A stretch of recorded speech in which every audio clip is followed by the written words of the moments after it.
Okay, just relax and find the memory that you're trying to get rid of. Mrs. Gloucester was a long-time patient of Dr. Winters. Dr. Winters had treated her mother as well, though that had been less successful. Her mother had had dementia, late-stage dementia, and Dr. Winters had been able to do very little for her. It wasn't as if she could just make it all go away. There were limits to what she could do, and that was one of them. I don't know why it suddenly decided to come back.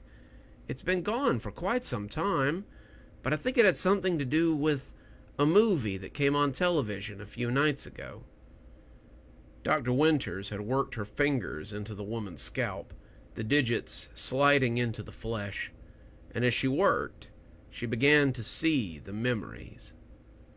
Mrs. Gloucester was no longer the aging matriarch of her family. She was Dorothy Gloucester, Dory to her mother and her friends, and she was slipping down the hallways of her family home. Pamela recognized it. It was a home she had been in several times. They had thought it might be better if she treated her mother in a place that was familiar to her, but even that hadn't saved her. Dory was creeping down the staircase, being very careful not to make a sound. For you see, there was a monster in her house. He was visiting that day, and I knew if he saw me, he would do things to me. He always did things to me, touching and tickling and saying things that you shouldn't say to a child. He was a wicked old pervert, even though I can't remember his name.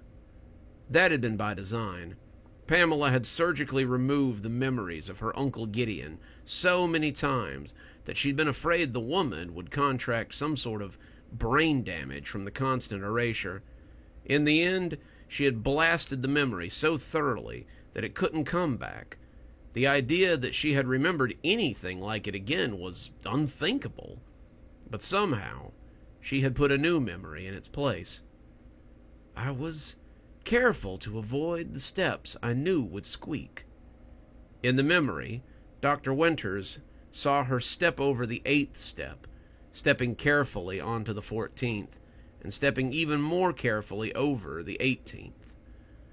Her little legs made the job very difficult, but when she took the long step from number 9 to number 7, she heard the little girl breathe a sigh of relief as she walked gingerly down the steps. I wanted to go out to play. All my friends were probably out there playing already, but my friends didn't have monsters in their house that they had to avoid. He'd been coming by a lot more often lately, ever since my 8th birthday, and he had made me sit on his lap. I felt something then, something that I never wanted to feel again, and I'd been avoiding him ever since. Dr. Winters saw that as well. She saw the times the little girl had hidden in the laundry room for hours as her uncle and her mother had tea. She saw the time Dory had been forced to crawl under the house to avoid the man she feared so much. She saw times she had hidden in the closet, times she had locked herself in her room and pretended to be sick, times that she had even gone into the scary attic rather than face the man. It would have been comical under any other circumstance, but Dr. Winters knew how traumatic such things could be. Many of her patients had memories like this that they needed to get rid of, and it always made her sad to realize how many people took advantage of children like this. I was making my way past the sitting room, and that's where I knew he would be. I could hear the old rocking chair squeaking. I could hear the strange sound it made as it rubbed against the carpet, and I knew he would have his back to the door.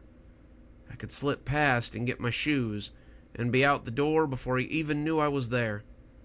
But I'd barely gotten past the door jamb when he called my name. "Dorothy," said a man's voice from inside the sitting room. He never called her Dory as everyone else did. He always called her Dorothy, and always in an odd little sing-song way. She could see the top of his head over the back of the chair. His hair was dark, but it was beginning to thread with gray. He was getting old before his time, and that was good. Dory had hoped many times that she would attend his funeral, and eventually she had. She had gone just so she could make sure that her uncle was really dead. She had hoped that the memories would fade as she watched the casket slip into the ground, but they hadn't. If anything, they had begun to crop up more often. "Where are you going, Dorothy? Why don't you come and spend some time with your old pal, Mr. Chips?" Mr. Chips? That wasn't the memory that was supposed to be there. Suddenly the gray hair turned cotton candy white, and what stood up was a man in a silver gray clown suit. It was the kind of thing that looked like a circus tent, and the big red buttons on the front looked as if they would be scratchy rather than soft. The grease paint was running in certain places, and his teeth were pointed and predatory. His eyes were jaundiced, looking yellow as he glared predatorially at her. He was terrifying in a way that only a child would find a clown truly scary, but Dorothy would have been around the age that something like that would have been truly horrific. I ran away. I backed away from him as he came, stumbling out of the sitting room toward me. His cheeks were flushed. I could tell he'd been drinking. I don't know where my mother was. I don't know if she was even home. But he followed me toward the dining room, and I started to run. The clown pursued Dorothy, seeming to float above the carpet as it chased her.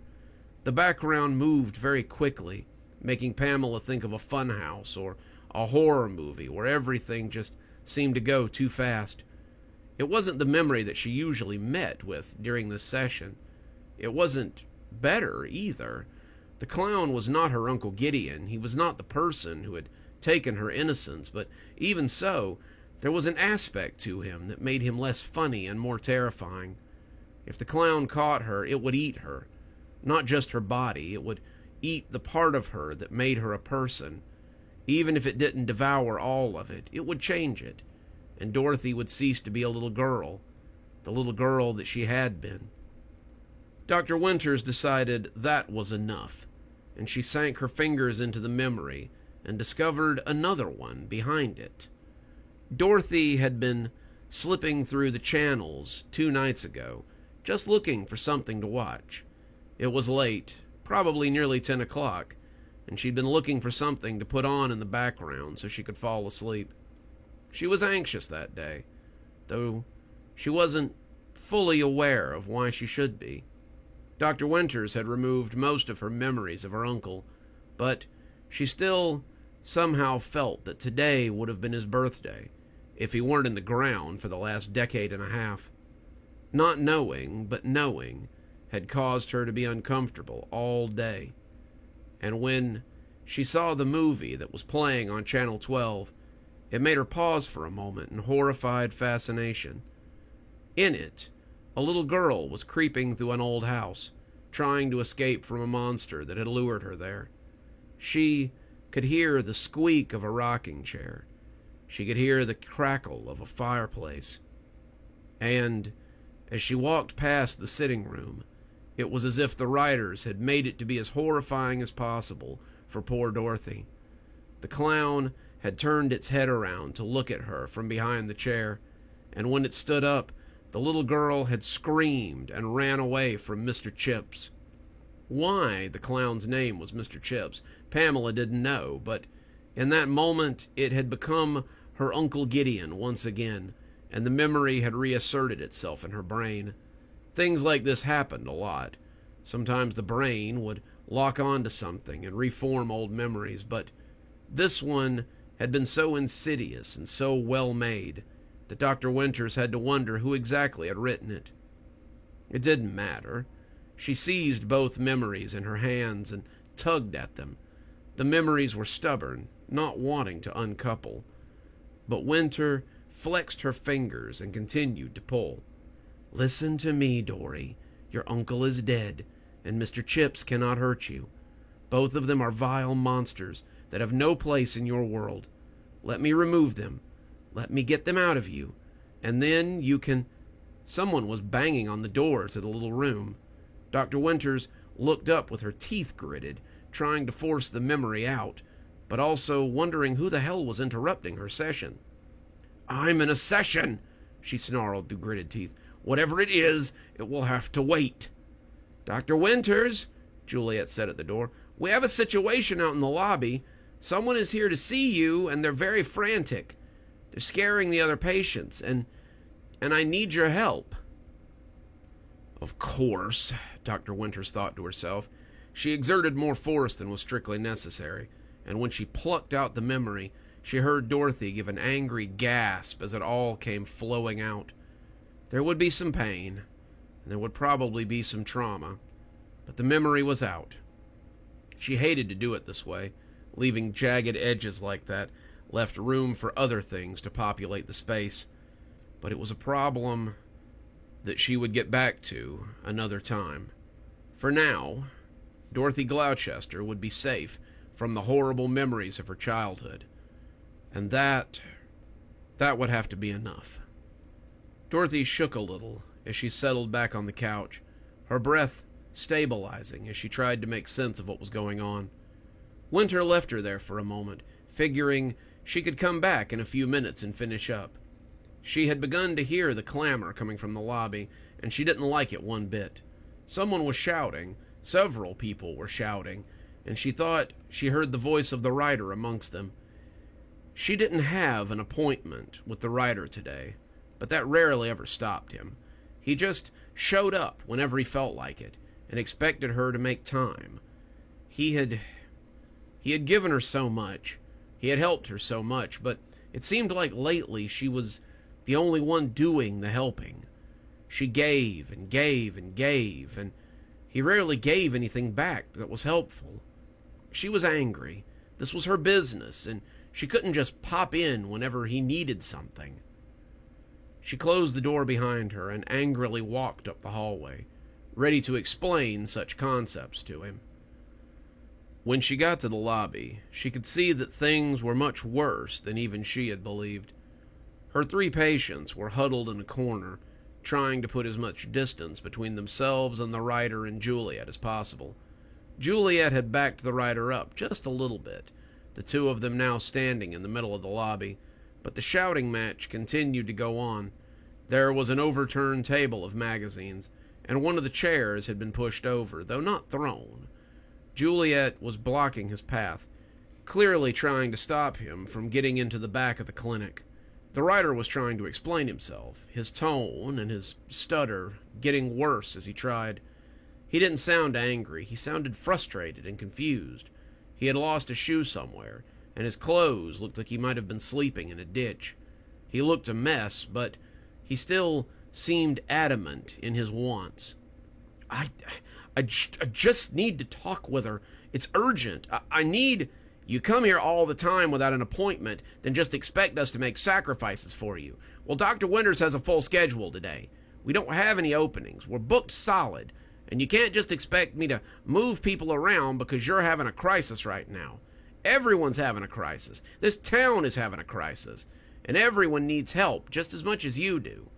If you want to have a seat, maybe she will come out and speak to you when she gets a minute. That's not good enough. They could get me by then. I need. But he seemed to notice her as she stood in the doorway, and his face lit up as if his mother had come home early to find the babysitter telling him that he couldn't do something. Dr. Winters, please, I need to... Pamela put a hand up to stop him, and he took a step back in confusion. Juliet is right. We've made a lot of changes and sacrifices for you over the years, but it needs to come to a stop. You can't just barge in and expect us to drop everything. If you want to wait, then wait, but I have a full caseload today, and I can't just stop what I'm doing to help you right now. Pamela, he said, as if he couldn't believe what he was hearing. You've always taken time when I needed it. I'm not trying to get a session today. I just need to talk to you. Something has happened. I need someone to help me. Sheriff Guthrie sent me to speak with you, and... Pamela was already shaking her head. Right now, it doesn't matter if the mayor sent you. I have people here, people who need help too. It's very selfish of you to ask me to drop everything, just because you're having a tough time right now. I'm sorry, I know that's not polite, but if you want me to help you, you're going to have to wait your turn. He was silent for a moment, looking at the two of them as if he had never seen them before. And then he shook his head and moved towards the door to leave. I should have known this wouldn't help. I should have known, but I didn't want to believe. Pamela felt a little bad for him as he left, beginning to call him back so she could see what was wrong. Winter told her she was being too soft. He was a grown man. He needed to learn some patience if he wanted her to see him. In the pit of her stomach, however, she felt as if something had happened that she might not be able to take back. It felt as if a piece had clicked into place, and it might be too late to get it back out again. Good evening, everyone. It's me, Dr. Plague. Thank you so much for joining us for tonight's show. If you think you might like a little more spooky in your life, then please feel free to click on one of the videos we have up here. Maybe look at one of the playlists if you're trying to get caught up. I know, there's so many videos on the channel. There's so many series that are going at the same time. Sometimes you just need a little refresher course, and I gotta say, I always enjoy the views. If you're not subscribed, feel free to hit that subscribe button. Maybe hit the bell so you don't miss anything.